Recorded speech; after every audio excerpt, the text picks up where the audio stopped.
Миний бичлэг гэдэг бас нэг зорилго бол төгс байх биш. Үнэн байх. Жинхэнэ байх.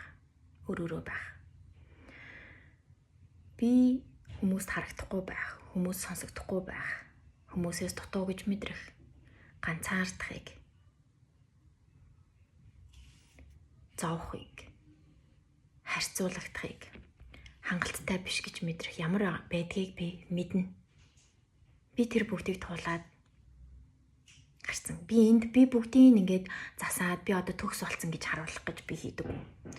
Би уйлдаг, би ууралдаг, би айдаг, би эргэлздэг. Би одоо ч шүүмжлүүлэхээс айдаг.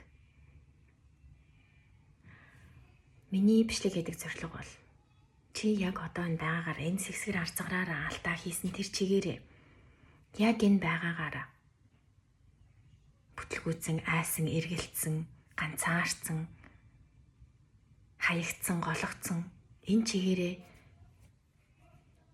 чи зүгээр, чи төгс. Энэ бүгдийг мэдрэхэн зүгээр чи ганцаараа биш. Чи хүчтэй, хүчрхэг байхын тулд чи төгс байх алдгүй. Чи хүчрхэг байхын тулд зүгээр л өөрөөрөө байхад хангалттай гэдгийг мэдрүүлэх гэж би энэ бүгдийг хийдэг. Би хүмүүст харагдахгүй байх, сонсогдохгүй байх, гологдох, шилэгдэх,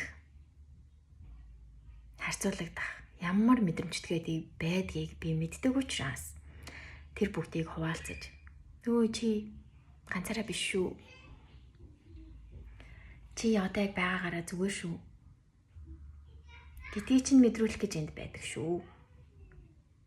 Бид нар төгс юмыг харах тусам, төгс юм шиг зүйлийг харах тусам өөрийгөө өөртөө илүү голдог. Харин наа чиг юм мэдрэмжтэй хүн байна штэ гэж мэдрэхээрээ ганцаараа биш гэсэн мэдрэмж авдаг. Би тэрийг л хүсдэг. Love you.